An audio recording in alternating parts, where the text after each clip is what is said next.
أعوذ بالله من الشيطان الرجيم. لو أنزلنا هذا القرآن على جبل لرأيته خاشعا متصدعا من خشية الله وتلك الأمثال نضربها للناس لعلهم يتفكرون. إن الحمد لله نحمده ونستعينه ونستغفره ونعوذ بالله من شرور أنفسنا ومن سيئات أعمالنا. من يهده الله فلا مضل له ومن يضلله فلا هادي له، وأشهد أن لا إله إلا الله وحده لا شريك له، وأشهد أن محمدا عبده ورسوله صلى الله تعالى عليه وعلى آله وصحبه وسلم تسليما كثيرا. أما بعد، فإن خير الحديث كتاب الله، وخير الهدي هدي محمد صلى الله عليه وسلم، وشر الأمور محدثاتها، وكل محدثة بدعة، وكل بدعة ضلالة، وكل ضلالة في النار. أما بعد، فأعوذ بالله من الشيطان الرجيم. بسم الله الرحمن الرحيم. ألا بذكر الله تطمئن القلوب. সমস্ত প্রশংসা সেই মহান আল্লাহ রাব্বুল আলামিনের, যে আল্লাহ আমাদেরকে সৃষ্টি করেছেন এবং আমাদের হিদায়াতের জন্য পবিত্র আল কোরআনুল করিম নাযিল করেছেন। এই কোরআনে করিম নাযিল করেছেন আমাদের প্রিয় নবী মুহাম্মদুর রাসূলুল্লাহ সাল্লাল্লাহু আলাইহি সাল্লামের উপর। তিনি পবিত্র আল কোরআনকে সবচেয়ে বেশি পড়েছেন, উপলব্ধি করেছেন এবং সবচাইতে বেশি বাস্তবায়িত করেছেন তিনি সাল্লাল্লাহু আলাইহি ওয়াসাল্লাম। কোরআনে করিম মানুষের হিদায়াতের সঠিক পথ নির্দেশনার জন্য একটি আলো। এই জন্য কোরআনে করিমকে আল্লাহ রাব্বুল আলামিন নূর বলে আখ্যায়িত করেছেন। ওয়া আনজালনা ইলাইকুম নূরাম মুবিনা, আমি সুস্পষ্ট নূর নাযিল করেছি। নূর মানে আলো। এই আলো আল কোরআনুল করিম, যে আলোর দ্বারা অসংখ্য মানুষ সঠিক পথ পেয়েছে, পাচ্ছে এবং কিয়ামত পর্যন্ত অসংখ্য মানুষ সঠিক পথ পেয়ে তারা মহান আল্লাহ রাব্বুল আলামিন তাদের জন্য যে তাদের গন্তব্যস্থান জান্নাতুল ফিরদৌস তৈরি করে রেখেছেন, সে গন্তব্যস্থানে পৌঁছিবে। যেখানে পৌঁছা হচ্ছে মানুষের লক্ষ্য উদ্দেশ্য। যে জান্নাত থেকে বিতাড়িত হতে হয়েছিল আমাদের পিতা আদম আলাইহিস সালামকে, কারণ কি ছিল? কারণ ছিল যে শয়তানের চক্রান্ত। শয়তান পদস্খলন ঘটিয়েছিল। শয়তানের বিভ্রান্তি বেড়া জালে ফেঁসে যাওয়ার কারণে জান্নাত থেকে বহিষ্কৃত হতে হয়েছিল। মানুষের আসল স্থান হচ্ছে জান্নাত। যদি সেখান থেকে সে শয়তানের চক্রান্তে পড়ে অন্য কোনো ভ্রান্ত পথ অবলম্বন না করে।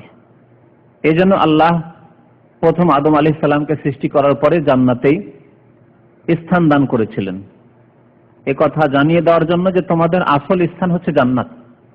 তারপরে তার ভুলের কারণে আল্লাহ জান্নাত থেকে বেরো করে দিলেন, এ কথা জানিয়ে দেওয়ার জন্য যে তোমরা যদি ভুল করো, শুধু আদম আলাইহিস সালাম নন, বরং তার সন্তানদের, ছেলে মেয়েদের মধ্যেকার কিয়ামত পর্যন্ত যে কোনো মানুষ যদি ভুল করে, তাহলে জান্নাত থেকে বিতাড়িত হইতে হবে, জান্নাত হাসিল করতে পারবে না।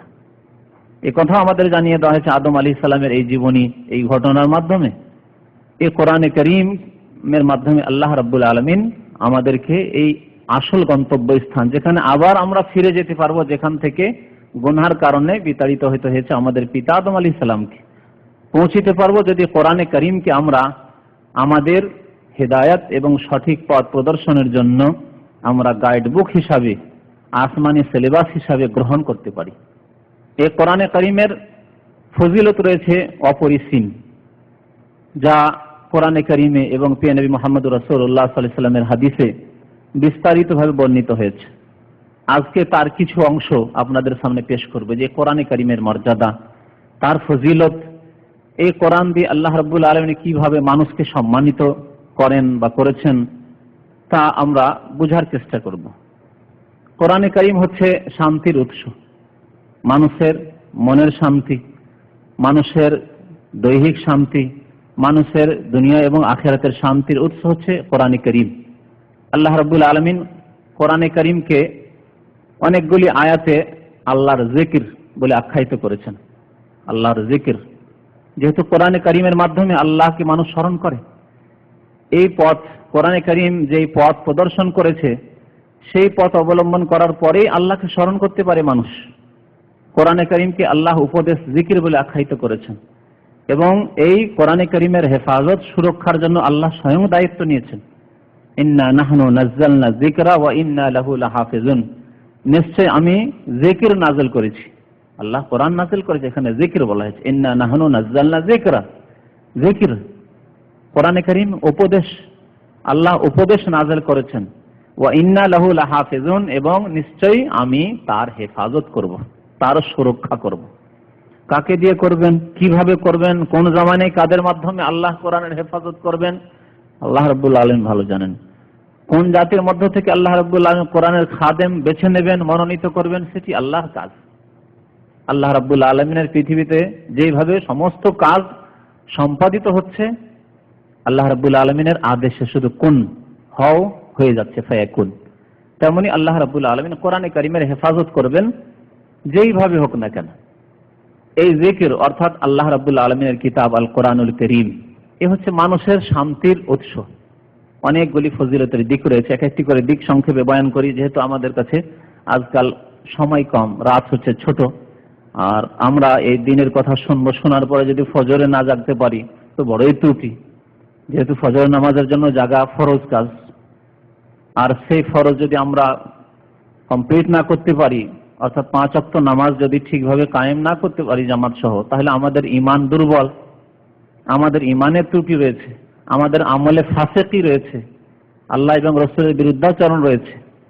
আর যেই জাতি 5 ওয়াক্ত নামাজই কায়েম না করতে পারবে সেই জাতি কোনোদিনই শান্তি পেতে পারে না, যেহেতু নামাজ হচ্ছে মানুষের আমলের জগতে প্রথম পদক্ষেপ। কর্মজগতে ধর্মীয় কাজ, দিনের কাজের ক্ষেত্রে সর্বোত্তম কাজ এবং সবচাইতে গুরুত্বপূর্ণ কাজ হচ্ছে 5 ওয়াক্ত নামাজ পড়া। যে ব্যক্তি 5 ওয়াক্ত নামাজই না পড়তে পারলো, অন্যান্য কাজের ক্ষেত্রে কোনো মতেই সে কামিয়াব, সফল কাম হতে পারে না, এবং অন্যান্য ভালো কাজ করেও সে দুনিয়া এবং আখিরাতে আল্লাহ সন্তুষ্টি হাসিল করতে পারে না। তো আল্লাহ রাব্বুল আলামিন এই কোরআনে কারীমের ফজিলত সম্পর্কে ইরশাদ করছেন যে এতে রয়েছে মনের শান্তি, অন্তরের শান্তি। আলা বিযিকরিল্লাহি তাতমাইন্নুল কুলুব, জেনে রাখো মানুষ, আল্লাহর স্মরণে, এই আল্লাহর কিতাবে যাকে জিকির বলে আখ্যায়িত করেছেন আল্লাহ, কোরআনে কারীমের তিলাওয়াত, কোরআনে কারীমের অধ্যয়ন, কোরআনে কারীমকে উপলব্ধি করা, কোরআনে কারীম নিয়ে গবেষণা করা, রিসার্চ করা, কোরআনে কারীমের তাফসীর, ব্যাখ্যা, বিশ্লেষণ পড়া, এবং কোরআনে কারীমের বাস্তবায়ন, বিভিন্ন দিক রয়েছে যার মাধ্যমে কোরআনে কারীমের আমরা হক আদায় করতে পারবো, যে উদ্দেশ্যে আল্লাহ কোরআনে কারীম নাযিল করেছেন। এতে রয়েছে তাতমাইন্নুল কুলুব, মানুষের হৃদয়ের প্রশান্তি। আজকাল মানুষ যখন মানসিক দিক থেকে পেরেশান থাকে, অশান্তিতে থাকে, তখন বিভিন্ন রকম কাজকর্মের মাধ্যমে শান্তি নিয়ে আসার চেষ্টা করে। আর এই ক্ষেত্রে অনেকে নাজায়েজ, অবৈধ পথ অবলম্বন করে, মনে করছে যে এইভাবে হয়তো শান্তি হাসিল হতে পারে। কিন্তু শান্তি হাসিল হওয়ার একটি পথ, সেটি হচ্ছে কোরআনে কারীমের তিলাওয়াত, কোরআনে কারীমের অধ্যয়ন, কোরআনে কারীমকে তাফসীর সহ, তার ব্যাখ্যা বিশ্লেষণ সহ বোঝা এবং তার বাস্তবায়ন। এর মাধ্যমে আল্লাহকে স্মরণ করা। আল্লাহ রাব্বুল আলামিনের সবচাইতে উত্তম স্মরণ হচ্ছে যে আল্লাহর কালামকে চর্চা করা, আল্লাহর বাণী, আল্লাহ কি বলেছেন, কোথায় আমার চিকিৎসা রয়েছে। আর আজকালকার যারা চিকিৎসক এই মানসিক রোগের, তারাও বলেছেন যে কোরআনে কারীম হচ্ছে মানসিক রোগের চিকিৎসা, মানসিক রোগের চিকিৎসা। আল্লাহ রাব্বুল আলামিন কথা বলেছেন আলা বিযিকরিল্লাহি তাতমাইন্নুল কুলুব, সূরা রাদের আয়াত নম্বর 28। মানুষের অন্তরে শান্তি আসে কোরআনে কারীম চর্চা করলে। কোরআনে কারীমের চর্চা করতে হবে। এই কোরআনে কারীম যারা চর্চা করে, অর্থাৎ প্রাথমিক পদক্ষেপ কোরআনে কারীমের চর্চার হচ্ছে কোরআনে কারীম পড়তে শেখা। পড়তে শেখা প্রাথমিক পদক্ষেপ। এই জন্য বলো যে আমাদের ভাষাভাষীর মানুষেরা অধিকাংশ কোরআন পড়তে পারে না, কোরআন তেলাওয়াত করতে পারে না, বাকি পদক্ষেপগুলি তো বাদ দেন, কোরআন পড়তে পারে না।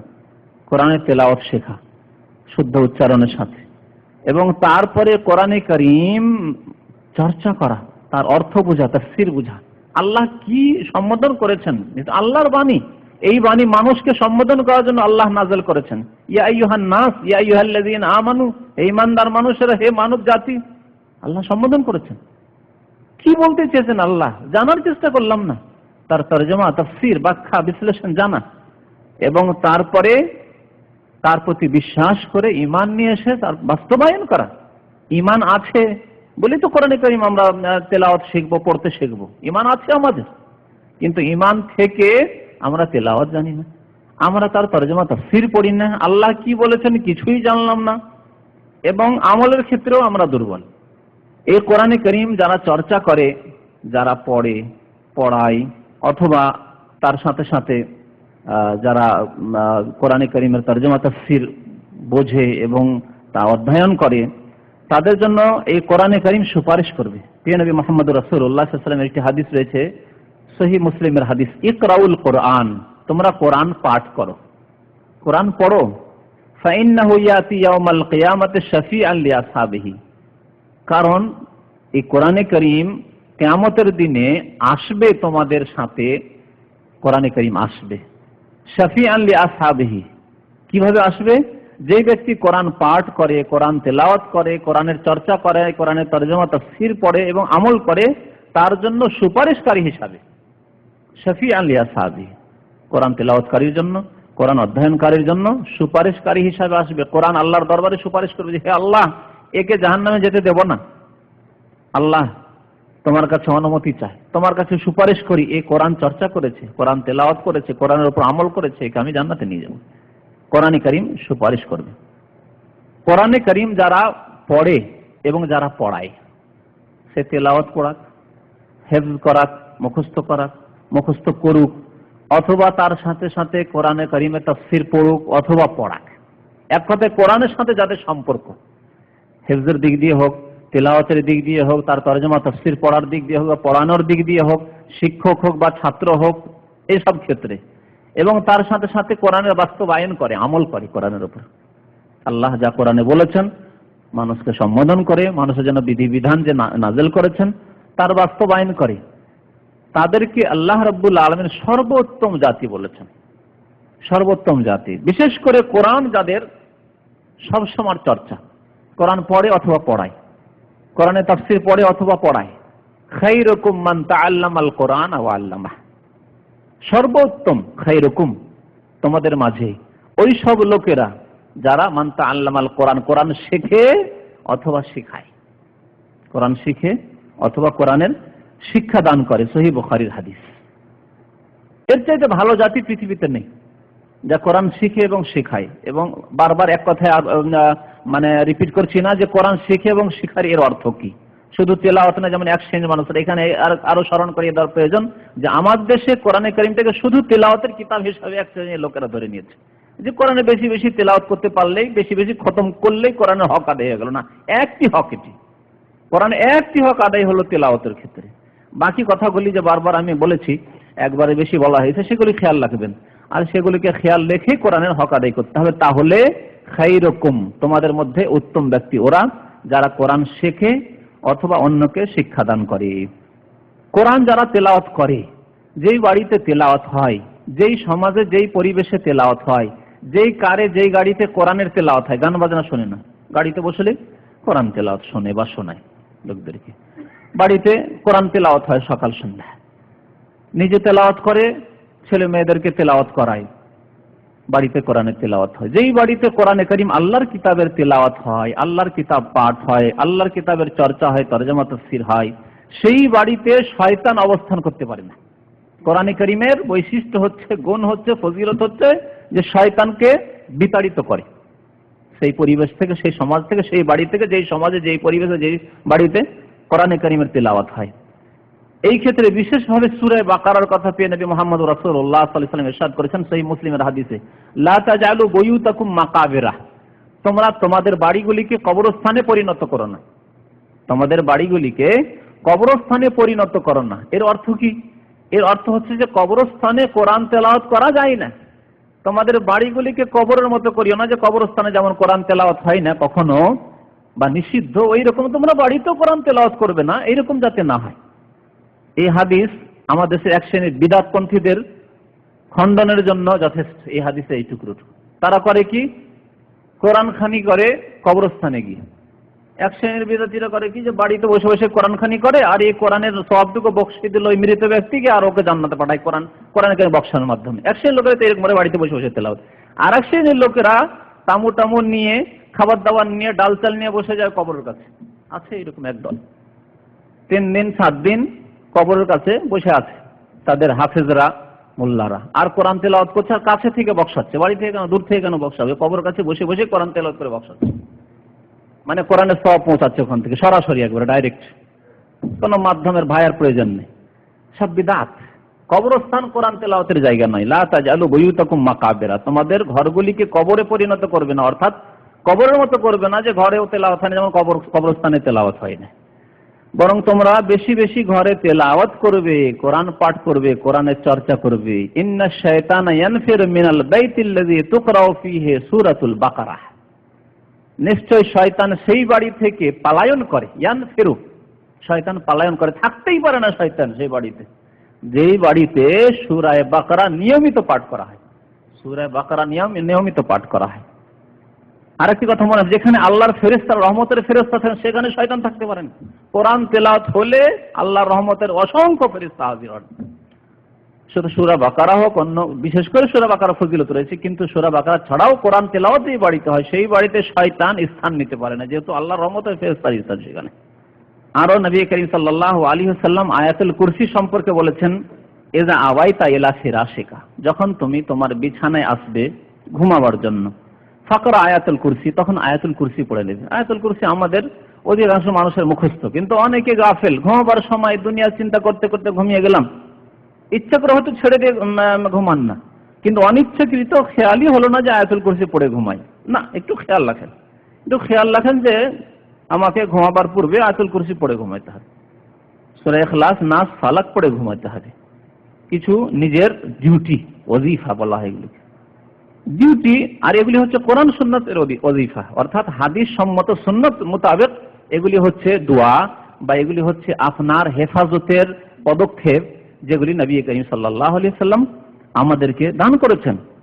ইযা আওয়াইতা ইলা ফিরাশি ফাকরা আয়াতুল কুরসি, তখন সূরা আয়াতুল কুরসি, সূরা বাকারার যে আয়াত রয়েছে, এই আয়াতুল কুরসি পড়ে ঘুমাবে। ফালান ইয়াজালা মাআকা মিনাল্লাহি হাফিজুন ওয়ালা ইয়াকরুবুকা শায়তানুন, এই সূরা বাকারার যে আয়াতুল কুরসি রয়েছে, আয়াতুল কুরসি পড়ে যদি তুমি বিছানায় আসো এবং ঘুমাও, তাহলে কি হবে? লা ইয়াজালু মিনাল্লাহি আলাইকা হাফিজ, সর্বদা তোমার জন্য আল্লাহর পক্ষ থেকে সুরক্ষাকারী নিযুক্ত থাকবে। আল্লাহর পক্ষ থেকে সুরক্ষাকারী, হেফাজতকারী নিযুক্ত থাকবে। তা আল্লাহর পক্ষ থেকে হেফাজতকারী কে নিযুক্ত থাকবে? ফেরেশতা। ফেরেশতা হেফাজত করবে বিপদ আপদ থেকে, শয়তান থেকে, রোগ বালা মুসিবত থেকে। ওয়ালা ইয়াকরুবুকা শায়তান, এবং তোমার নিকটে শয়তান আসতে পারবে না, শয়তান তোমার নিকটবর্তী হতে পারবে না। না শয়তান পথভ্রষ্ট করতে পারবে, না শয়তান কোন রকমের দৈহিকভাবে তোমাকে ক্ষতি করতে পারবে। শয়তান বিভিন্ন দিক থেকে ক্ষতি করে, ইমানের ক্ষতি করে, মানুষের দৈহিক ক্ষতি করে, সব দিক থেকে শয়তান ক্ষতি করার চেষ্টা করে। শয়তান কোন দিক থেকে ক্ষতি করতে পারবে না, শয়তান নিকটেও আসতে পারবে। ওয়ালা ইয়াকরুবুকা শায়তানুন হাত্তা তুসবিহা, সকাল পর্যন্ত, সহিহ বুখারী হাদিস। সকাল পর্যন্ত, রাত্রে যদি এশা পরে যখন ঘুমাবেন আপনি, আয়াতুল কুরসি পড়ে ঘুমান, তো এই ফজিলত। তাহলে শয়তানকে তাড়ায় কোরআনে কারীমের বিভিন্ন আয়াত বা কোরআনে কারীমের তেলাওয়াত। এইভাবে নবী করিম সাল্লাল্লাহু আলাইহি ওয়াসাল্লামের আরেকটি হাদিস আছে, তিরমিজিতে আছে, যে আয়াতাইনে খতিমা বিহিমা সূরাতুল বাকারা, দুইটি আয়াত রয়েছে যার দ্বারা সূরা বাকারার সমাপ্তি করা হয়েছে। সূরা বাকারার শেষ দুইটি আয়াত কোনখান থেকে আরম্ভ হবে? আমানা রাসূল থেকে, ফানসুরনা আলাল কওমিল কাফিরিন পর্যন্ত দুইটি আয়াত। এই দুইটি আয়াত যদি পাঠ করো, ওয়ালা তুকরাআনা ফি দারিন সালাসা লায়ালিন ফায়াকরুবুহা শায়তানুন, যদি কোনো বাড়িতে পর পর একটানা 3 দিন 3 রাত পাঠ করা হয়, 3 রাতে বা 3 দিন পাঠ করা হয়, তাহলে সেই বাড়িতে শয়তান আসতে পারবে না। 3 রাত যদি পাঠ করা হয় কোনো বাড়িতে, তাহলে শয়তান সে বাড়িতে আসতে পারবে না। কে চান না যে আমার বাড়ি, আমার স্ত্রী, আমার ছেলে মেয়ে শয়তান থেকে বিপদমুক্ত থাক? শয়তান নানা রকম বিপদ নিয়ে আসে বাড়ির ওপর। এমনকি একটি হাদিস আছে নবী করিম সাল্লাল্লাহু আলাইহি ওয়াসাল্লামের, শয়তান করে কি, শয়তান বাড়িতে আগুন লাগায়। এই যে মাঝে মাঝে বাড়িতে আগুন লেগে যায়, কারণ বুঝতে পারছেন না, শয়তান আগুন লাগায় বাড়িতে। হাদিস রয়েছে, যেখান থেকে হোক না কেন, আপনার সে বিদ্যুৎ থেকে আগুন লাগুক বা চুলা থেকে আগুন লাগুক, গ্যাস অজান্তে খোলা থেকে গেল আর আগুন লেগে গেল, যে কোনো রকম হইতে পারে, বা আমাদের দেশে খড়ির বাড়ি আছে, আগুন লেগে গেল কোনো রকম ভাবে, শয়তান শয়তান মুমিনের ক্ষতি করার চেষ্টা করে সব দিক থেকে। শয়তান আসতে পারবে না ওই বাড়িতে যেই বাড়িতে এই আয়াতগুলি বিশেষভাবে বলা হয়েছে যদি পাঠ করা হয়। তাহলে কোরআন মানুষের জন্য প্রুফ, মানুষের পরিত্রাণের জন্য, মুক্তির জন্য, কাল কিয়ামতে প্রমাণ। মুমিনের জন্য কোরআন হচ্ছে তার প্রমাণ যে সে মুমিন এবং তাকে জান্নাতে নিয়ে যাওয়ার জন্য কোরআন হচ্ছে তার প্রমাণ, এবং কাফেরের বিরুদ্ধে হচ্ছে এই কোরআন প্রমাণ। নবী করিম সাল্লাল্লাহু আলাইহি ওয়াসাল্লামের একটি হাদিস রয়েছে, লম্বা হাদিস, বিভিন্ন জিনিসের ফজিলত রয়েছে, তার মধ্যে একটি ফজিলত রয়েছে কোরআনে কারীমের। নবী সাল্লাল্লাহু আলাইহি ওয়াসাল্লাম বলেছেন, আল কোরআন হুজ্জাতুন লাকা আও আলাইকা। কোরআনে কারীম হয় তোমার সপক্ষে প্রমাণ হবে, আর না হলে তোমার বিরুদ্ধে প্রমাণ হবে। কোরআনের যদি বাস্তবায়ন করো তাহলে তোমার সপক্ষে সে প্রমাণ পেশ করবে, যেমন সুপারিশ করবে, এর আগে শুনলেন, তেমনি কোরআন প্রমাণ পেশ করবে যে হে আল্লাহ, আমার প্রতি ঈমান নিয়ে এসেছে, আমার তেলাওয়াত করেছে, আমার তাফসীর পড়েছে, তোমার কালাম, তোমার বাণী সে অধ্যয়ন করেছে এবং আমল করেছে কোরআনের উপর, কোরআনই জীবনযাপন করেছে, কোরআনের বিধান মোতাবেক জীবনযাপন করেছে। হুজ্জাতুন লাকা, মুমিনের জন্য কোরআন হবে তার মুক্তির জন্য প্রমাণ কাল কিয়ামতে।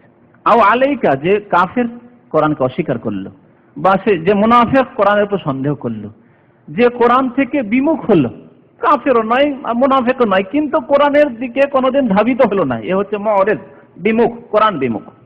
জাতিগত মুসলিম জীবনে কোরআন না পড়েছে, না তেলাওয়াত করেছে, না কোরআন শুনে, কোরআনের পরিবর্তে গান বাজনা শোনে, বাদ্যযন্ত্রের আওয়াজ শোনে, আর কোরআন জীবনে চর্চাও করেনি, কোরআনে আল্লাহ কি বলেছেন তা বোঝারও চেষ্টা করেনি, জাতিগত মুসলমান, এরা মুরিদ।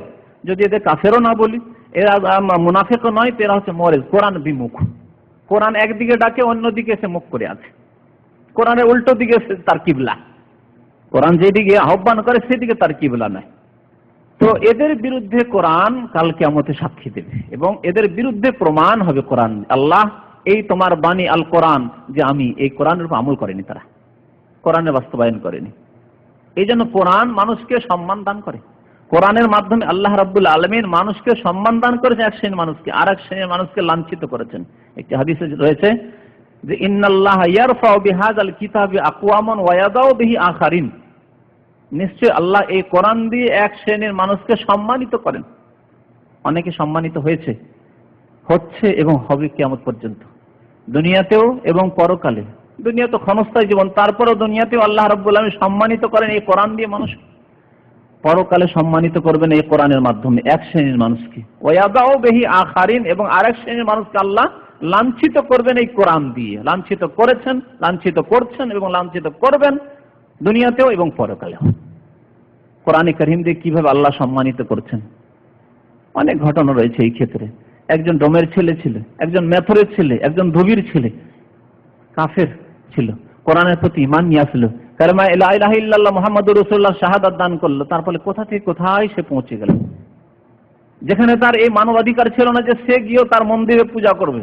কোরআনে কারীম এমন সম্মানিত করলো যে সে একজন মুসলিম, মুসলিমদের যতই বড় আলেম হোক না কেন, কাবা শরীফের ইমাম, তার পাশে গিয়ে সে নামাজ পড়ছে। কোরআনে কারীম এইভাবে সম্মানিত করেছে, ইন্না আকরামাকুম ইনদাল্লাহি আতকাকুম, তোমাদের মধ্যে সম্মানিত ওই ব্যক্তি যেই ব্যক্তি আল্লাহকে বেশি ভয় করে, যে যত বেশি আল্লাহকে ভয় করে তত বেশি সম্মানিত সেই ব্যক্তি। কোরআনে কারীম যারা চর্চা করে তাদেরকে আল্লাহ নিজের পরিবার বলে আখ্যায়িত করেছেন। সুবহানাল্লাহ, আল্লাহর পরিবার, আহলুল্লাহ, আহল মানে পরিবার হয় শাব্দিক অর্থ। যদি পরিবার না বলি তো আল্লাহ ওয়ালা, তারা আল্লাহর দল, তারা যেমন কোরআনে কারীমে মুমিনদেরকে আল্লাহ হিজবুল্লাহ, আল্লাহর দল বলেছে, এবং যারা আল্লাহ দ্রোহী, যারা আল্লাহর ইবাদত করেন, আল্লাহকে অস্বীকার করে, তাদেরকে আল্লাহ হিজবুশ শয়তান বলেছেন। এখানে দল বলা হয়েছে, কিন্তু এখানে এই হাদিসে বলা হয়েছে যারা কোরআন চর্চা করে তাদেরকে আহলুল্লাহ, আল্লাহর পরিবার। ওয়া খাসাতুহু বলা হয়েছে আল্লাহর স্পেশাল বান্দা এরা, খাসাতুহু বিশেষ ব্যক্তিত্ব এরা, আল্লাহর আপনজনেরা। নবী মুহাম্মদুর রাসূলুল্লাহ সাল্লাল্লাহু আলাইহি ওয়াসাল্লাম ইরশাদ করেছেন, ইন্না লিল্লাহি আযজা ওয়া জাল্লা আহলিনা মিনান নাস, মানুষের মধ্য থেকে আল্লাহর কিছু পরিবার রয়েছে, আল্লাহর আহল রয়েছে, আল্লাহর আপনজন রয়েছে। কিলা মান হুম ইয়া রাসূলুল্লাহ, জিজ্ঞেস করা হলো নবী সাল্লাল্লাহু আলাইহি ওয়াসাল্লামকে, মুসনাদ আহমদের হাদিস, যে এরা কারা হে আল্লাহ রাসূল? নবী সাল্লাল্লাহু আলাইহি ওয়াসাল্লাম বলেন আহলুল কোরআন হুম আহলুল্লাহ ওয়া খাসাতুহু, আহলে কোরআন অর্থাৎ কোরআনে কারীম যারা চর্চা করে, তিলাওয়াত, হিফজ এবং অধ্যয়ন, তার তরজমা তাফসীর এবং তার সাথে কোরআনে কারীমের প্রতি ঈমান এবং সৎ আমল। তো এরা হচ্ছে আল্লাহর আহাল এবং আল্লাহর খাস লোকেরা। খাসাতুহু, কোরআনে কারীম মানুষের উপকারে আসে। যদি কোরআনে কারীমের উপকারে আসে সার্বিক দিক থেকে, যে যতটা কোরআনে কারীমের বাস্তবায়ন করবে তত বেশি সে উপকৃত হবে কোরআন দিয়ে। এমনকি মুনাফিক পর্যন্ত, মুনাফিক কোরআনে তেমন বিশ্বাস নেই, বিশেষ করে আকীদাগত যারা বিশ্বাসগত মুনাফিক, মুনাফিক আবার দুই প্রকার, আর কতক আছে আমলগত মানে কর্মগত মুনাফিক। কর্মগত মানে আল্লাহর প্রতি বিশ্বাস আছে, পরকালে বিশ্বাস আছে, কোরআনে বিশ্বাস আছে, কিন্তু মুনাফিকি কিছু লক্ষণ তার মধ্যে আছে। যেমন মানুষের সাথে ওয়াদা করলে, প্রতিশ্রুতি করলে চুক্তি ভঙ্গ করা, ওয়াদা খেলাফি করা, অকথ্য ভাষা প্রয়োগ করা, তারপরে কথা বললে মিথ্যা কথা বলা, এগুলি হচ্ছে মুনাফিকদের লক্ষণ। এগুলো হচ্ছে আমলি মুনাফিক মানে কর্মগত মুনাফিক। আর আকীদাগত মুনাফিক যাদের বিশ্বাসী সন্দেহ সংশয় আছে, এটা হচ্ছে আকীদাগত মুনাফিক। তো মুনাফিক হলো কোরআন দ্বারা উপকৃত হয়, যদিও সীমিত তাদের উপকার কোরআন থেকে, কিন্তু উপকৃত হয়। একটি হাদিস রয়েছে সহিহ বুখারীতে, যার দ্বারা বোঝা যায় যে কোরআন সার্বিক দিক থেকে মানুষের উপকার করে। নবী করিম সাল্লাল্লাহু আলাইহি সাল্লাম একটি উদাহরণ দিয়ে বুঝিয়েছেন এই কথাটিকে। যারা কোরআন তেলাওয়াত করে বা চর্চা করে তারা তিন প্রকার। আল মুমিন আল্লাযী ইয়াকরাউল কোরআন ওয়া ইয়ামালু বিহি, ওই মুমিন ইমানদার মুসলিম যারা কোরআন তেলাওয়াত করে, পড়ে এবং তার উপর আমলও করে, কোরআন পাঠ করে, তেলাওয়াত হিফজ করে এবং কোরআনের বাস্তবায়ন করে, কোরআনের চর্চাও করে, বাস্তবায়ন করে। দুটি জিনিস, এক হচ্ছে কোরআন পড়লো আর কোরআনের উপর আমল করলো। আমলও ঠিক আছে, যা পড়ছে কোরআনে তার মোতাবেক আমল করছে। তো এদের উদাহরণ, এরা হচ্ছে সবচেয়ে উত্তম মুমিন, উত্তম ব্যক্তি। এদের উদাহরণ কি? কাল উতরুজ্জা, কাল উতরুজ্জা, কমলা লেবুর মতো। কমলা লেবু, কমলা লেবুতে স্বাদও আছে আর কি আছে, সুগন্ধিও আছে। লেবুতে স্বাদও আছে আর সুগন্ধি আছে, দুটো জিনিস আছে। তো দুটো পেল সে, কোরআন পড়লো এবং কোরআনের উপর আমল করলো। তো কাল উতরুজ্জা, তার উদাহরণ হচ্ছে কমলা লেবুর মতো।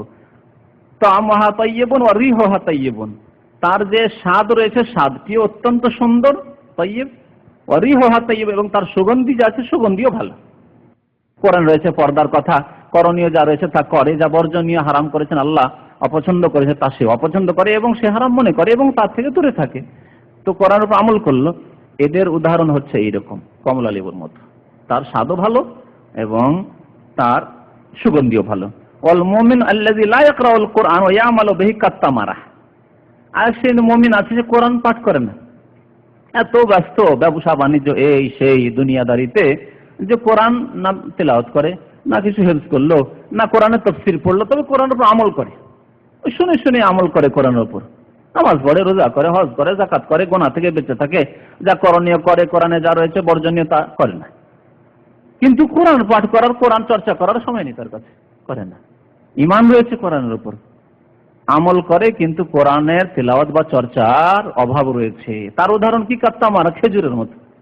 খেজুরের মতো সে, খেজুর কেমন স্বাদ রয়েছে কিন্তু সুগন্ধি নেই। কিছু খেজুরের সুগন্ধি আছে, সুগন্ধি নেই। তো এরকম স্বাদ আছে তার, সুগন্ধি নেই। যদি তেলাওয়াত করতো তাহলে তার দ্বারা উপকৃত অন্য কেউ হইতো। দেখেন, আমল করলেন আপনি, ব্যক্তি জীবনে, নিজের জীবনে আপনি আমল করলেন, তার বাস্তবায়ন হলো। কিন্তু যদি কোরআনে তেলাওয়াত করতেন, কোরআন মুখস্থ করতেন, কোরআনের আলেম হতেন, কোরআনের চর্চা করতেন, নিজে পড়তেন, অপরকে শোনাতেন তাফসীর, তাহলে সুগন্ধিটা অন্য কেউ পেত না, পেত না। এই জন্য সুগন্ধির সাথে তুলনা করা হয়েছে কোরআনের চর্চা করাকে। তো খেজুরের কথা নবী সাল্লাল্লাহু আলাইহি ওয়াসাল্লাম, তা'মুহা তাইয়্যিবুন ওয়া লা রিহা লাহা, স্বাদ তো ভালো কিন্তু তার কোনো সুগন্ধি নেই। ওয়া মাসালুল মুনাফিক, মুনাফিক জাতিতে মুসলমান কিন্তু নেফাক, কপটতা রয়েছে। আল্লাযী ইয়াকরাউল কোরআন কার রেহানা, কিন্তু কোরআন তেলাওয়াত করে। মুনাফিক কোরআন তেলাওয়াত করে, আমলের অভাব, আমল নেই। ওয়ালা ইয়ামালু বিহি, আমল করে না। মুনাফিক তো তাকে বলা হয়, কোরআন হয়তো দেখাবার জন্য কোরআন চর্চা করে, কোরআনের কথা বলে, কোরআন হয়তো তেলাওয়াত করে, কোরআনে যেখানে তেলাওয়াত হয় তাফসীর হয় সেখানেও হাজির হয়, কিন্তু আমল নেই। নবী সাল্লাল্লাহু আলাইহি ওয়াসাল্লাম বলছেন এটা মাসালুল মুনাফিক। মুনাফিক এ কেমন? কার রায়হানা, ফুলের মতো। ফুলের গাছ, ফুলের গাছে কোনো ফল দেখেছেন? কিন্তু সুগন্ধি আছে, সুগন্ধি আছে। কার রায়হানা রিহা তাইয়্যিব, তার সুগন্ধিত সুন্দর। অত আমহা, রায়হানা এক ধরনের বিশেষ করে গাছ আরবদের এলাকায় হতো, সেই গাছে যে ফুল হতো, ফুলের সুগন্ধি বেশ সুন্দর, কিন্তু ওর যে ওই বীজ হতো, বীজ থেকে দুর্গন্ধ না, বীজ মুখে দিলে একেবারে অস্বাদ, তাতে কোনো স্বাদ নেই, তাতে কোনো স্বাদ নেই। তাই নবী সাল্লাল্লাহু আলাইহি ওয়াসাল্লাম বলছেন কার রায়হানা তো রিহা তাইয়্যিব, মুনাফিকের কোরআন তেলাওয়াত কিন্তু আমলে দুর্বলতা। এর উদাহরণ হচ্ছে যে তার সুগন্ধিত বেশ সুন্দর, অত আমহা মুররুন, কিন্তু ওর স্বাদ ভালো না, তিক্ততা তাতে রয়েছে তার বীজে। সহিহ বুখারীর হাদিস। কোরআনে কারীমের আরেকটি ফজিলত হচ্ছে কোরআনে কারীম যে পাঠ করে তার জন্য কোরআনে কারীম যথেষ্ট। বিপদ আপদ মুক্ত রাখার জন্য কোরআনে কারীম যথেষ্ট। সহিহ ফজিলত। এই 2 সপ্তাহ আগে আপনাকে অনেক জালিয়াতি ফজিলত শুনিয়েছি, তাই না? ওই যে কি কিতাবটা নিয়ামুল কোরআন, অনেক জালিয়াতি কথাবার্তা, আর যে নকশা রকশা বিদাতি নকশা ফকশা রয়েছে, ওই সব জালিয়াতি না, যে সহিহ হাদিস মোতাবেক কোরআন কারীমের ফজিলত শুনেন। নবী সাল্লাল্লাহু আলাইহি ওয়াসাল্লাম বলেছেন যে কোরআনে কারীম তোমার সমস্যার সমাধানের জন্য যথেষ্ট। কিন্তু তাই বলে কোরআন কারীমের তাবিজ করবেন যার অনুমতি নেই, নকশা বের করবেন যার অনুমতি নেই, হাতে ঝোলাবেন, বগলে ঝোলাবেন বা কোমরে ঝোলাবেন যার অনুমতি নেই, না, তা চলবে না। কোরআন কারীমের তিলাওয়াত, হিফজ এবং তার চর্চা করা, তরজমা তাফসীর পড়া এবং আমল করা, এই হচ্ছে কোরআনে কারীম দ্বারা আপনার উপকৃত হওয়ার উপায়।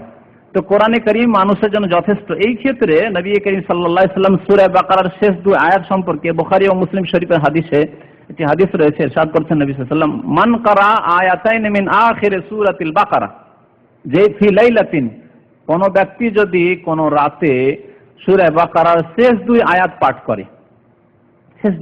করে রাতে, কাফাতাহু, তার জন্য এই 2 আয়াত যথেষ্ট।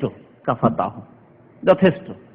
এই যথেষ্ট কথা নবী সাল্লাল্লাহু আলাইহি ওয়াসাল্লাম বলেছেন। এর ব্যাখ্যা করতে গিয়ে মুহাদ্দিসিনগণ যারা হাদিসের বিজ্ঞ তারা বলেছেন 2টি মত। একটি হচ্ছে যে যদি কারো তাহাজ্জুদ পড়ার অভ্যাস থাকে, এই 2টি আয়াত পড়ে ঘুমিয়েছিল, তাহাজ্জুদ পড়ার জন্য আর জাগতে পারেনি, ফজর হয়ে গেল, আজান হয়ে গেল, ফজরের নামাজের জন্য চলে গেল, তাহাজ্জুদ পড়ার সময় পেল না, ওই যে 2টি আয়াত পাঠ করেছিল তাহাজ্জুদের সওয়াব পেয়ে গেল, তার জন্য কাফি, মানে যথেষ্ট, তার কাফাতাহু আন কিয়ামিল লাইল, তাহাজ্জুদের নামাজের বিকল্প হয়ে গেল তার। এটি হচ্ছে বিশেষ একটি ব্যাখ্যা। আর আরেকটি ব্যাখ্যা হচ্ছে কাফাতাহু, তার জন্য যথেষ্ট, মিন কুল্লি শাইইন ইউযিহি, এমন কোন জিনিস যা তার জন্য কষ্টদায়ক হয়।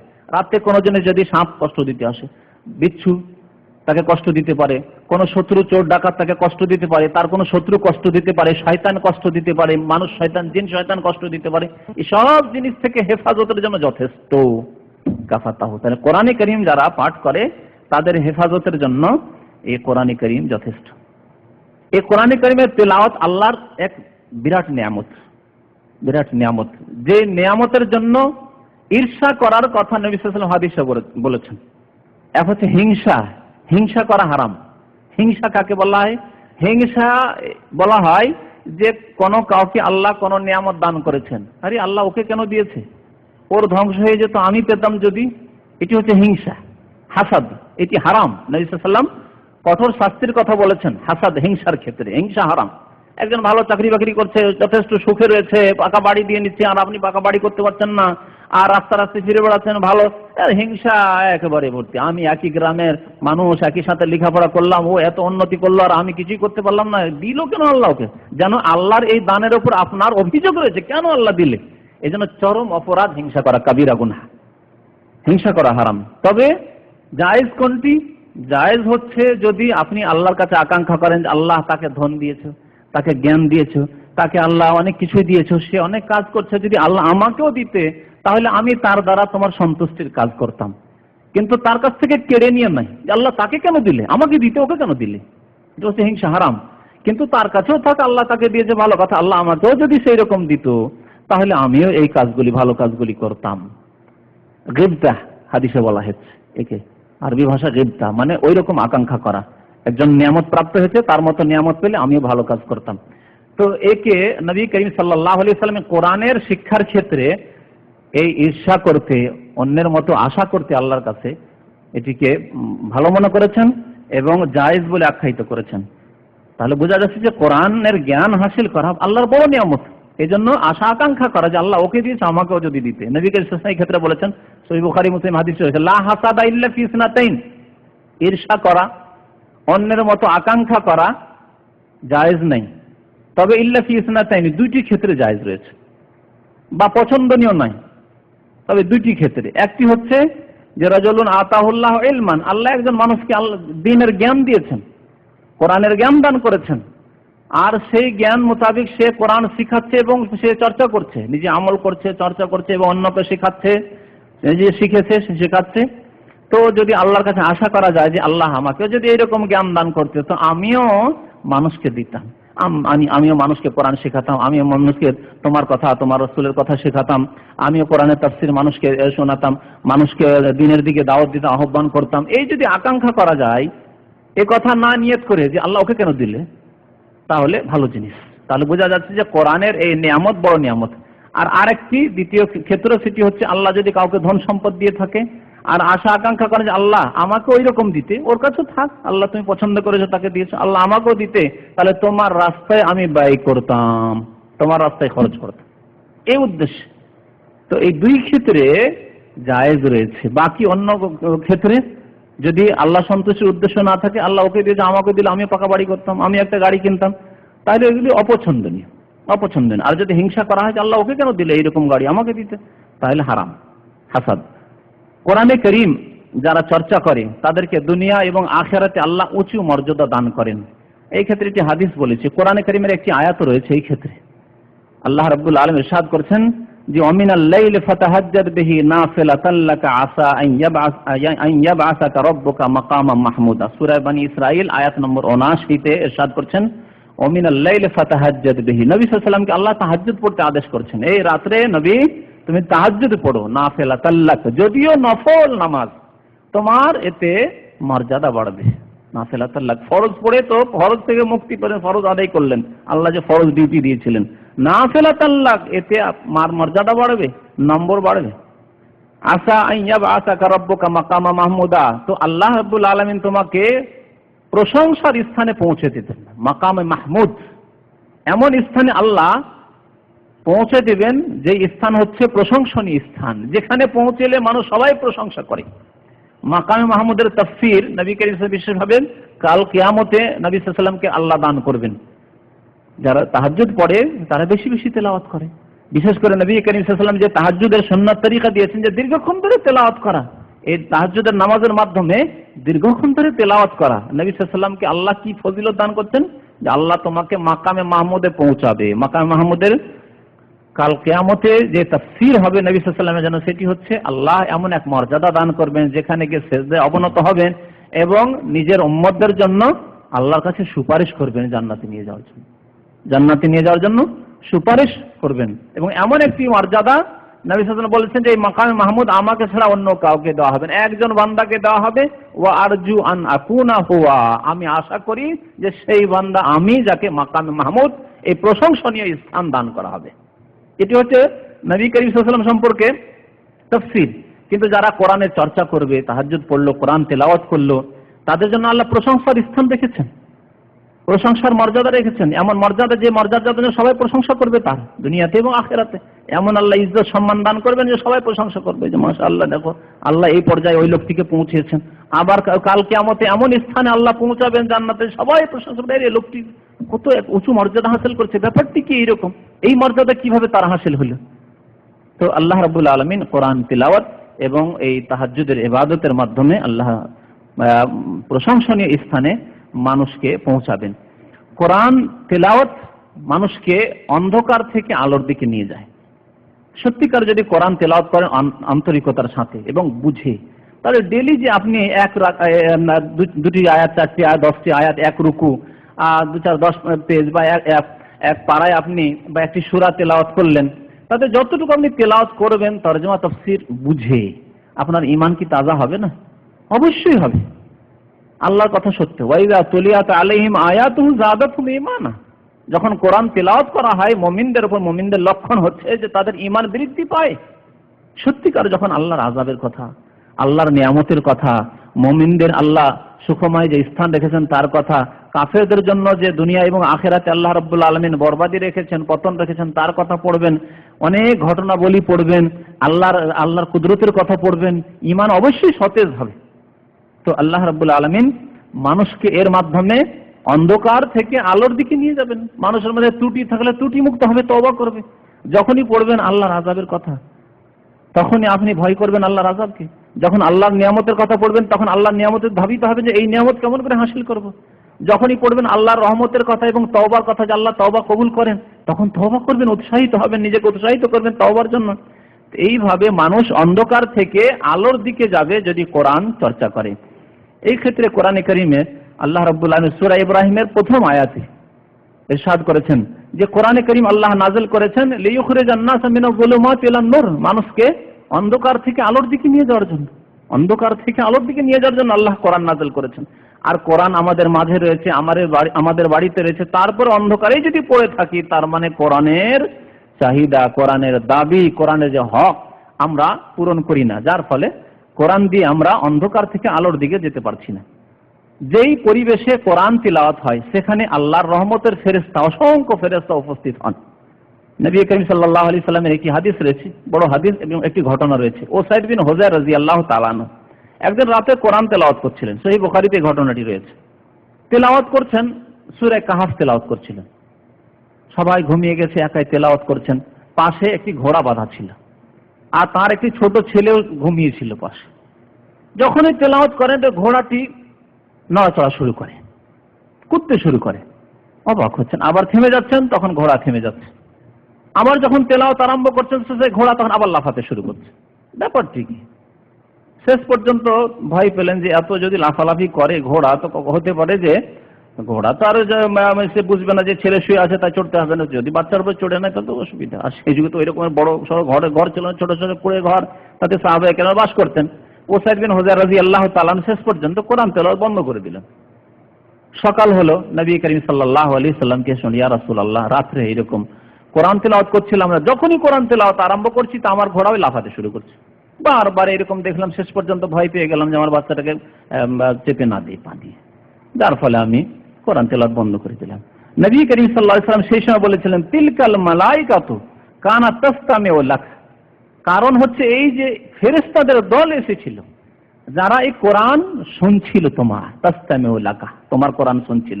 ওয়ালাউ কারাতা, যদি তোমার কেরাতকে তুমি কন্টিনিউ রাখতে, সকাল পর্যন্ত কোরআন তেলাওয়াত করতে থাকতে, লা আসবাহতা, তাহলে সকাল হতো, ইয়ারাহান নাস, এবং ফেরেশতাদেরকে দেখতে পেত লোকেরা, ফেরেশতাদেরকে দেখতে পেত।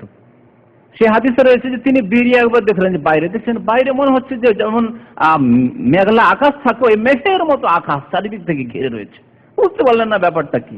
যাই হোক, এই যে ঘোড়া বুঝতে পেরেছে যে আল্লাহর ফেরেশতা, এই দেখে ভয় পাচ্ছে। হয়তো আমার দেশে দেখা যায় না, বাস আসলে গরুর গাড়ি কেটে না, গরু রাস্তা ছেড়ে একদিকে টান দেয়, হ্যাঁ, তাই না? তো ফেরেশতাদেরকে দেখে হয়তো ভয় পাচ্ছে বা কিছু, যার ফলে সে লাফালাফি শুরু করে দিচ্ছে। নবী করিম সাল্লাল্লাহু আলাইহি ওয়াসাল্লাম বললেন যে তুমি যদি কোরআন তেলাওয়াত করতেই থাকতে তাহলে সকাল হতো, ইয়ারাহান নাস মা তাসতাতিরু মিনহুম, স্পষ্টভাবে মানুষরা দেখতে পেত এই আকাশ, যে আকাশে মেঘ ছেয়েছিল, এ ছিল আল্লাহর রহমত, আল্লাহর রহমত ঢেকেছিল এবং আল্লাহর ফেরেশতাদের দল এসে তোমার কোরআন শুনছিল। সহিহ মুসলিমের হাদিস। নবী করিম সাল্লাল্লাহু আলাইহি ওয়াসাল্লাম কোরআনের ফজিলত সম্পর্কে বলেছেন যে কোরআন যারা তেলাওয়াত করে প্রতিটি অক্ষরে অক্ষরে 10 নেকি করে, প্রতিটি অক্ষরে 10 নেকি। তিরমিজির হাদিস, নবী করিম সাল্লাল্লাহু আলাইহি ওয়াসাল্লাম ইরশাদ করেছেন মান ক্বারা হারফান মিন কিতাবিল্লাহি ফালাহু বিহি হাসান, যদি আল্লাহর কিতাবের কেউ একটি অক্ষর পড়ে তাহলে 1 নেকি, 1 নেকি। ওয়াল হাসানাতু বিআশরি আমসালিহা, আর ফর্মুলা হচ্ছে দ্বীনে ইসলামের যে একটি নেকি করলে আল্লাহ কমের পক্ষে 10 নেকি দেন। ওয়াল হাসানাতু বিআশরি আমসালিহা, কোরআনে কি আয়াত রয়েছে মান জা বিল হাসানাতি ফালাহু আশরু আমসালিহা, আপনি একটি নেকি করলে আল্লাহ 10 গুণ করেন, 10 গুণ। একটি টাকা দান করলে আল্লাহ 10 টাকার সওয়াব দেন। একটি অক্ষর পড়লে 10 নেকি হলো। তাহলে নবী করিম সাল্লাল্লাহু আলাইহি ওয়াসাল্লাম বলছেন যে লা আকুলু আলিফ লাম মিম হারফুন, আমি বলছি না যে আলিফ লাম মিম, সূরা বাকারা শুরু করলেন, আপনি আলিফ লাম মিম পড়লেন তাহলে একটি অক্ষর হলো, না না না, 3টি অক্ষর হয়ে গেল। বাল আলিফুন হারফুন ওয়া লামুন হারফুন ওয়া মিমুন হারফুন, আলিফ পড়লেন একটি হরফ হলো, একটি অক্ষর, লাম পড়লেন একটি অক্ষর হলো, মিম পড়লেন একটি অক্ষর হলো, জালিকা যখন পড়লেন হয়ে গেল এক একটি করে অক্ষর, জালিকা, লাম, কাফ। কত সওয়াব! তাহলে একজন মানুষ যে কোরআন তেলাওয়াত করে, কোরআনের তাফসীর পড়ে, কোরআন হেফজ করে, কত অক্ষর পড়তে থাকে দিনে, যার কত সওয়াব রয়েছে। ওয়ালাকিন আলিফুন হারফুন ওয়া লামুন হারফুন ওয়া মিমুন হারফুন। যারা কোরআন তেলাওয়াত করে এবং কোরআন হেফজ যার যত বেশি রয়েছে, কোরআন মুখস্থ রয়েছে, হেফজ রয়েছে, তত বেশি কাল কিয়ামতে জান্নাতে মর্যাদা উঁচু হবে। একটি হাদিসে নবী করিম সাল্লাল্লাহু আলাইহি ওয়াসাল্লাম ইরশাদ করছেন, তিরমিজিতে এই হাদিসটি রয়েছে যে কোরআনে কারীমের যে হাফেজ বা কোরআন যে তেলাওয়াত করতো বেশি বেশি, তাকে কাল কিয়ামতে বলা হবে যখন জান্নাতে প্রবেশ করবে, কি বলা হবে আল্লাহর পক্ষ থেকে? ইকরা ওয়ারকা, পড়ো এবং চড়ো, পড়ো এবং চড়ো, মানে পড়তে থাকো, আর যতদূর পড়া শেষ না হবে কোরআন ততদূর তুমি আরোহণ উপরে চড়তেই থাকো, আরোহণ করতে থাকো, ওয়ারকা চড়তেই থাকো তুমি। ওয়ারাত্তিল কামা কুনতা তুরাত্তিল ফিদ দুনিয়া, দুনিয়াতে পৃথিবীতে তোমার আমলের জগতে কর্মক্ষেত্রে যেমন তুমি কোরআন পড়তে ওইভাবে কোরআন পড়তেই থাকো আর উপর দিকে চড়তেই থাকো। জান্নাতে উচ্চ মর্যাদা আল্লাহ দান করবেন যতদূর পর্যন্ত ইনদা আখিরি আয়াতিন তাকরাউহা, শেষ আয়াত পর্যন্ত তোমার যতটা মুখস্থ আছে পড়তেই থাকো। যতক্ষণ সে কোরআন তেলাওয়াত তার যত মুখস্থ আছে শেষ না হবে ততক্ষণ তার মর্যাদাও শেষ হবে না, বাড়তেই থাকবে, উপরে চড়তেই থাকবে সে। সুবহানাল্লাহ। আল্লাহ রাব্বুল আলামিন এই মর্যাদা রেখেছেন কোরআনের হাফেজদের জন্য। কামা কুনতা তুরাত্তিলু ফিদ দুনিয়া ফাইন্না মানজিলাতাকা ইনদা আখিরি আয়াতিন তাকরাউহা, তিরমিজির হাদিস। যারা কোরআনে কারীম পড়ে তারা ফিতনা থেকে নিরাপদ থাকবে। ফিতনা, দুনিয়াতে অনেক রকমের ফিতনা হয়, মানুষের ধনের ক্ষেত্রে ফিতনা, ধন পাওয়ার কারণে অনেকে পথভ্রষ্ট হয়ে যায়, পাপে লিপ্ত হয়ে যায়। সাধারণ মানুষ ছিল তখন তো কিছু ধর্মকর্ম করতো বা পাপ মুক্ত জীবন যাপন করতো, যখন পয়সা হলো তখন পাপের জীবন যাপন, মদ খাওয়া আর সুদ খাওয়া, ঘুষ খাওয়া বা হারাম খাওয়া আর হারাম ব্যবসা করা ইত্যাদি ইত্যাদি, বা অনেক পাপ শুরু করে দিল, যা হচ্ছে অনেকের মাঝে। অথবা এই ধনের কারণে, ধন না পাওয়ার কারণে অনেকে গুমরা হচ্ছে, এও ফিতনা। সবচেয়ে বড় ফিতনা মানুষের ইমানের ফিতনা। একজন মানুষ যদি মুসলিম থেকে গিয়ে নাস্তিক হয়ে যায়, মুসলিম থেকে যদি ফাসেক হয়ে যায়, পাপের জীবন যাপন করে, এর চেয়ে বড় ফিতনা আর কি আছে তার জন্য? যে নিজের ইমানকে নষ্ট করে তার জান্নাতকে ধ্বংস করছে, সে জান্নাতের পথ ছেড়ে দিয়ে সে জাহান্নামের পথে যাচ্ছে। এইরকম অনেকে পয়সার অভাবে, ধনের অভাবে গুমরা হচ্ছে, খেতে নেই, পেটে খেতে নেই, তো আল্লাহকেও চেনে না, ফিতনা এগুলি। তাহলে দারিদ্রতাও ফিতনা আর বেশি সচ্ছলতাও ফিতনা। যদি ধন সম্পদের সৎ ব্যবহার না হয় তাহলে এও বড় ফিতনা, ইমানের জন্য, ইসলামের জন্য বড় ফিতনা।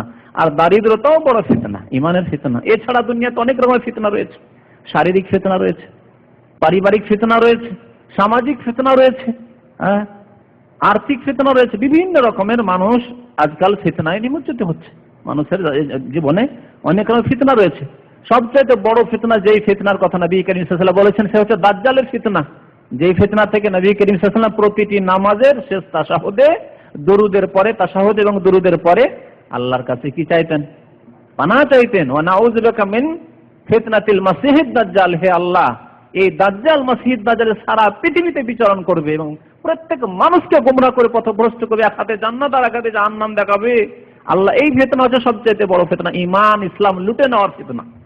ঈমান ইসলাম লুটে নেবে। ভালো ভালো মানুষ দেখবে যেহেতু জান্নাত দিতে পারছে, জাহান্নাম দিতে পারছে, যাকে ইচ্ছা জবাই করে দিচ্ছে, জাহান্নামে পাঠিয়ে দিচ্ছে, যাকে ইচ্ছা জান্নাতে পাঠিয়ে দিচ্ছে। যখন ইচ্ছা আকাশের দিকে ইশারা করবে, হঠাৎ করে মেঘ দেখা দিবে, মেঘ থেকে বৃষ্টিপাত হবে আর ফসল দেখা যাবে, একেবারে শস্য শ্যামল ভরা এই জমিন, এসব দেখিয়ে দিবে। গুমরাহ হয়ে যাবে মানুষ, ভালো ভালো মানুষ গুমরাহ হয়ে যাবে, এই ফিতনা থেকে বাঁচতে পারবে না। এই জন্য নবী করিম সাল্লাল্লাহু আলাইহি ওয়াসাল্লাম 1400 বছর আগে তারপরে তিনি পানাহ চেয়েছেন মসিহ দাজ্জাল থেকে, এবং এই কানা দাজ্জাল থেকে পানাহ চাইতে নবী করিম সাল্লাল্লাহু আলাইহি ওয়াসাল্লাম আদেশ করেছেন, তোমরা 4টি জিনিস থেকে নামাজে পানাহ চাও, আল্লাহর আশ্রয় কামনা করো।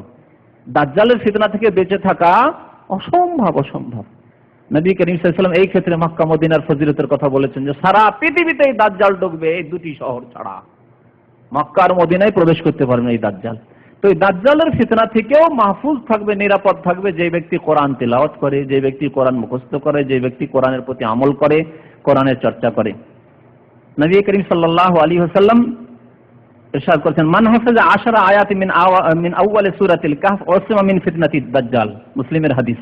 যে ব্যক্তি সূরা কাহফের প্রথম 10 আয়াত মুখস্থ করবে, প্রথম 10 আয়াত সূরা কাহফের যে ব্যক্তি মুখস্থ করলো, সে দাজ্জালের ফিতনা থেকে মাহফুজ থাকবে, দাজ্জালের ফিতনা থেকে নিরাপদ। যদিও দাজ্জালের জামানাও চলে আসে, দাজ্জাল চলে আসলো এমন জামানাতে তার জীবন, তার যুগ যে সেই যুগে দাজ্জাল চলে আসলো, তাহলে দাজ্জালের ফিতনা থেকে নিরাপদ থাকার জন্য সূরা কাফের এই প্রথম 10 আয়াত যথেষ্ট নবী করিম সাল্লাল্লাহু আলাইহি ওয়াসাল্লাম ইরশাদ করেছেন।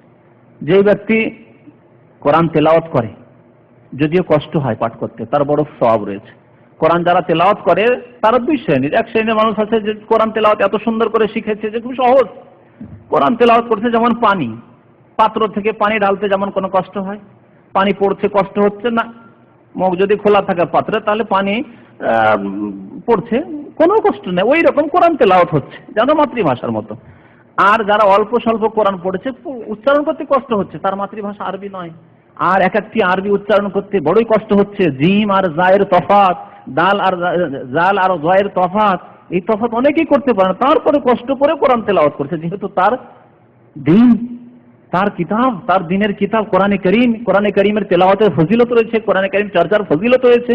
এই ফজিলত সে হাসিল করতে চায়, তার জন্য বড় ফজিলত রয়েছে এবং অসংখ্য সওয়াব তার জন্য রয়েছে। বিশেষ করে নবী করিম সাল্লাল্লাহু আলাইহি ওয়াসাল্লাম একটি হাদিসে বলছেন এই দুই শ্রেণীর মানুষের কথা, আল মাহিরু বিল কোরআন, যারা কোরআনের মাহির, মাহির মানে পারদর্শী, যারা কোরআন পড়ায়, কোরআনের তাফসিরে, কোরআনের তেলাওয়াতে, কোরআন মুখস্থ করে, মাহির পারদর্শী, পড়তে তার বাধে না, সুন্দর করে তাজবির সহ কোরআন তেলাওয়াত করতে পারে। এদের মর্যাদা কেমন? মা সাফারাতিল কিরামিল বারারা, এদেরকে আল্লাহ স্থান দেবেন কাদের সাথে? ফেরেশতাদের সাথে। সাফারা, সাফারা বলা হয়েছে দূত, ফেরেশতাদেরকে। আল কিরাম যারা সম্মানিত, আল বারারা যারা সৎ। ফেরেশতারা সবাই সৎ, অসৎ কেউ নেই ফেরেশতাদের মধ্যে, যাতে ফেরেশতারা নাফরমানি করে না। তাদের নাফরমানি করার, বিরুদ্ধাচরণ করার, গুনাহ করার কোনো শক্তি আল্লাহ দান করেননি তাদেরকে। মানুষ এবং জিনের মতো নাই যে উভয় শক্তি রয়েছে ফেরেশতাদের মধ্যে। তো আল্লাহ সাহচর্য দান করবেন, সাথী সঙ্গী হতে পারবে কাদের? ফেরেশতাদের, যারা সম্মানিত ফেরেশতা, যারা আল্লাহর নেক বান্দা, তাদের সঙ্গী হতে পারবে। আল্লাযী ইয়াকরাউল কোরআন ওয়া ইয়াতাতাউ ফীহি, আর এক শ্রেণীর মানুষরা কোরআন তেলাওয়াত করে কিন্তু পড়তে গিয়ে কষ্ট হয়, বড় কষ্টতে পড়ে, উচ্চারণ ঠিক করে করতে পারে না, তাদেরও ফজিলত রয়েছে, যথাসাধ্য চেষ্টা করেছে, কিন্তু ভাষা এমন যে তার মাতৃভাষা আরবি না হওয়ার কারণে হয়তো সুন্দর কোরআন তেলাওয়াত করতে পারেন না, তারপরেও ফজিলত শুনেন। ওয়া হুয়া আলাইহি শাক্কুন, কোরআন তেলাওয়াত করতে, উচ্চারণ করতে তার জন্য কষ্ট হচ্ছে। লাহু আজরান, তার জন্য দ্বিগুণ সওয়াব রয়েছে, দ্বিগুণ সওয়াব, ডবল। একজন লোক সাধারণভাবে কোরআন তেলাওয়াত করেছে, মাতৃভাষা তার আরবি, মায়ের পেট থেকে পড়েই সে আরবি কথা বলেছে, সুতরাং কোরআন তার উচ্চারণ করতে কোনো অসুবিধা নেই। একজন অনারব ব্যক্তি, সে কোরআন শিখেছে, বড় কষ্টই কোরআন পড়ছে, দ্বিগুণ সওয়াব পাবে। ওই মাতৃভাষায় যে কোরআন তেলাওয়াত তার চাইতে ডবল সওয়াব ওই ব্যক্তি পাবে যার মাতৃভাষা কোরআন নাই। সুবহানাল্লাহ। কোরআন আরবি ভাষায়, কিন্তু আল্লাহ রাব্বুল আলামিন ফজিলত কাকে দান করেছেন? যে যত বেশি কষ্ট করে কোরআন শিখবে, তত বেশি কষ্ট করে কোরআন শিখবে, দ্বিগুণ সওয়াব তার জন্য রয়েছে। সহিহ মুসলিমের হাদিস। কোরআন যারা পাঠ করে তাদেরকে আল্লাহ রাব্বুল আলামিন মুক্তি দান করবেন। বিশেষ করে কবরের আযাব থেকে মুক্তি দানের কথা বলা হয়েছে সূরাতুল মুলকের ফজিলতে। হযরত আব্দুল্লাহ বিন মাসউদ রাদিয়াল্লাহু তাআলা বলেছেন, সূরাতুল মুলকে হিয়াল মানিআতু মিন আযাবিল কবর। সূরা মুলক যারা নিয়মিত পাঠ করে তাদের জন্য ফজিলত হচ্ছে যে কবরের আযাব থেকে তাদেরকে এই সূরা মুলক মুক্তি দান করবে। কোনো ভারী কথা নেই, সূরা মুলকে 2টি রুকু পাঠ করলেন, 10 মিনিটও লাগবে না, 5 মিনিট থেকে 7 মিনিটের মধ্যে সূরা মুলক পাঠ হয়ে যাবে। যদি তেলাওয়াত করে শুয়ে যান তাহলে কবরের আযাব থেকে মুক্তি পাওয়া যাবে। এসব ফজিলতের এই অর্থ নয় যে নামাজ রোজা করবে না আর ফজিলত হাসবে না। যে ব্যক্তি সূরা মুলক নিয়মিত পাঠ করতে পারে রাতে, নিশ্চয়ই 5 ওয়াক্ত নামাজ পড়ে, নিশ্চয়ই সে ফরজ ওয়াজিব আদায় করে, তারপরে এই নফল কাজগুলি করে, তো কবরের আযাব থেকে মুক্তি পাবে। তাবরানীতে এবং হাকিমে হাদিসটি রয়েছে। এছাড়াও আয়াতুল কুরসি, সূরা ফাতিহা এবং সূরা নাস ফালাকের ফজিলতেও বলা হয়েছে যে মানুষের মুক্তি রয়েছে এই কোরআনে কারীমে। কোরআনে কারীমের আরেকটি ফজিলত হচ্ছে যে কোরআনে কারীম যখন তেলাওয়াত করা হয় তখন আল্লাহর পক্ষ থেকে শান্তি নাযিল হয়, রহমতের ফেরেশতারা নেমে আসে এবং আল্লাহর রহমত ঢেকে নেয়, আল্লাহর রহমত ঢেকে নেয়। একটি হাদিসে রয়েছে সহিহ মুসলিমের হাদিসে, মাজতামা কওমুন ফি বাইতিন মিন বুয়ুতিল্লাহ, কোন ঘরে যদি কোন সম্প্রদায় একত্রিত হয়, ইয়াতলুনা কিতাবাল্লাহ, এবং তারা আল্লাহর কিতাবকে তিলাওয়াত করে, পাঠ করে, ওয়া ইয়াতাদারাসুনাহু বাইনাহুম, এবং আপোষে এক অপরকে শেখায়, কোরআন শেখায় অথবা কোরআনের তাফসীর শেখায়। সে কোরআন শুধু কোরআন তেলাওয়াতের মজলিস হোক, অথবা মানে কোরআন শেখাচ্ছে, শিখছে, কেউ শেখাচ্ছে, অথবা কোরআনের তাফসীর হোক, ওয়াজ মাহফিল হোক, দিনের আলোচনা হোক, তাহলে 3টি ফজিলত, বরং 4টি ফজিলত নবী করিম সাল্লাল্লাহু আলাইহি ওয়াসাল্লাম এখানে বলেছেন। ইল্লা নাযালাত আলাইহিমুস সাকিনা, আল্লাহর পক্ষ থেকে প্রশান্তি নাযিল হয়। হাফাতহুমুল মালায়েকা, আল্লাহর রহমতের ফেরেশতারা তাদেরকে ঢেকে নেয়, ঘিরে নেয় চারিদিক থেকে। আর কি ওয়া গাশিয়াতহুমুর রাহমা, আল্লাহর রহমত তাদেরকে ঢেকে নেয়। ওয়া যাকারাহুমুল্লাহু ফীমান ইনদাহু, 4 নম্বর ফজিলত হচ্ছে যে আল্লাহর নিকটে যে সব ফেরেশতা রয়েছেন, মানে আল্লাহর একবার মুকাররাবিন ফেরেশতা, অনেক ফেরেশতা রয়েছেন যারা আল্লাহর নিকটে ডিউটিতে রয়েছেন, 7 আকাশের ওপর আরশ কুরসির কাছাকাছি যারা ডিউটিতে রয়েছেন। যাকারাহুমুল্লাহু ফীমান ইনদাহু, ওই সব ফেরেশতাদের সামনে আল্লাহ আলোচনা করেন ওই বান্দাদের কথা যারা কোরআন তেলাওয়াত করে, অথবা কোরআন তেলাওয়াত করাচ্ছে, পড়াচ্ছে, কোরআনের তাফসীর করছে অথবা করাচ্ছে, শুনছে বা শোনাচ্ছে। তো এদের সম্পর্কে আল্লাহ আলোচনা করেন সেই আরশ এবং কুরসির আশেপাশে যে ফেরেশতারা রয়েছেন সেই ফেরেশতাদের মাঝে, যে দেখো মারাদা হাওলা, এদের উদ্দেশ্য কি বলো দেখি। এরা যে এই যে রাত্রে বসে আছে কোরআন তেলাওয়াত করছে, কেউ শেখাচ্ছে, কেউ শিখছে, কেউ শুনছে, কেউ শোনাচ্ছে, এদের উদ্দেশ্য কি? ফেরেশতা, হে আল্লাহ, এদের উদ্দেশ্য তোমার সন্তুষ্টি। আল্লাহ সাক্ষী করে বলেন যে তোমাদেরকে সাক্ষী করছি, এদেরকে আমি মাফ করে দিলাম। বলুন আলহামদুলিল্লাহ। কোরআনে কারীম পাঠ হলে মুমিনের ঈমান তাজা হয়, এই কথা এর আগে বলেছি। ওয়াইজা তুলিয়াত আলাইহিম আয়াতুহু যাদাতহুম ঈমানা, যদি মুমিন হন, আর মুমিনের লক্ষণ হচ্ছে যে কোরআনে কারীম আল্লাহর কিতাব যখন পাঠ হয়, তার যখন তাফসীর করা হয়, তো ঈমানে পরিবর্তন আসে, উন্নতি সাধিত হয়। আর যদি উন্নতি না হয়, কোরআন শুনছেন, কোরআনের তাফসীর শুনছেন না, কোনো পরিবর্তন নেই না, তাহলে ঈমানে ত্রুটি রয়েছে, আপনার ঈমান নবায়ন করতে হবে। তো মুমিন যে ব্যক্তি, সেই ব্যক্তি আল্লাহর কথা শুনলে যাদাতহুম ঈমানা, তার ঈমান বেড়ে যায়। ওয়া আলা রাব্বিহিম ইয়াতাওয়াক্কালুন, এবং তারা আল্লাহর উপর আস্থা ভরসা করে। চিন্তা করুন, আপনাকে একটি উদাহরণ দিয়ে বলছি, যে আপনার দেশ থেকে যদি একটি ক্যাসেট আসে, যাতে কিছু কথা আপনার আম্মা বলেছেন, কিছু কথা আপনার আব্বা বলেছেন, আপনার স্ত্রী বলেছেন, আপনার ছেলে মেয়েরা বলেছেন, আর ক্যাসেটটা দিয়ে পাঠিয়ে যখন শোনেন, তখন ওই অবস্থা কি ওই রকম থাকে যখন সাধারণ অবস্থায় আপনি আপনার আব্বা আম্মাকে স্মরণ করতেন, আপনার ছেলে মেয়েদেরকে, আপনার স্ত্রীকে স্মরণ, একই রকম থাকে? নিশ্চয়ই থাকে না। অথচ কার কথা শুনছেন? আপনার ছেলের কথা, মেয়ের কথা, অথবা আপনার স্ত্রীর কথা, বা আপনার বাবা মায়ের কথা শুনছেন। কিন্তু বাবা মায়ের যখন উপদেশ, বাবা তুমি নামাজটা পড়বে, মা বলছে, বাবা বলছেন বাবা তুমি দিনদারির সাথে থাকবে, তুমি হজ উমরাগুলি করবে, তুমি পাক জীবন যাপন করবে, তুমি পাক পবিত্র দেশে গিয়েছো, তখন কি আপনার অবস্থাটা ওইরকম থাকে যে একটু আগে ছিল যখন বাবা মায়ের কথা শোনেননি, ক্যাসেটটি শোনেননি তখন? নিশ্চয়ই না, সবসময় একরকম থাকেন। তাহলে মুমিনের লক্ষণ, মানুষের কথা শুনলে যখন এইরকম একটা পরিবর্তন আসে, তাহলে মহান আল্লাহ রাব্বুল আলামিনের কালাম কোরআনে কারীম যখন শুনবেন, যখন পাঠ করা হবে, তো ঈমান বাড়বে না? ওয়াইজা তুলিয়াত আলাইহিম আয়াতুহু যাদাতহুম ঈমানা ওয়া আলা রাব্বিহিম ইয়াতাওয়াক্কালুন। শেষখানে বলি যে কোরআনে কারীমে রয়েছে শিফা, আরোগ্যতা রয়েছে, আরোগ্যতা রয়েছে, আধ্যাত্মিক আরোগ্যতা, রূহের চিকিৎসা। আর রূহের চিকিৎসা অর্থাৎ ঈমান দিয়ে তার চিকিৎসা, কুফরি, শিরক, নেফাক, কপটতা, ঈমানের দুর্বলতা, মানুষের অন্তরে যেসব ব্যাধি সৃষ্টি হয়, হিংসা। আল্লাহ রাব্বুল আলামিন আমাদেরকে কোরআন বোঝার এবং তার প্রতি আমল করার তৌফিক যেন দান করেন। আল্লাহ তাআলা আমাদের গুনাহ খাতা যেন মাফ করে দেন। আমিন। সাল্লাল্লাহু আলা নবিয়িনা মুহাম্মদ ওয়া আলা আলিহি ওয়া সাহবিহি আজমাইন। أعوذ بالله من الشيطان الرجيم. وما أنت عليهم بجبار فذكر بالقرآن من يخاف وعيد.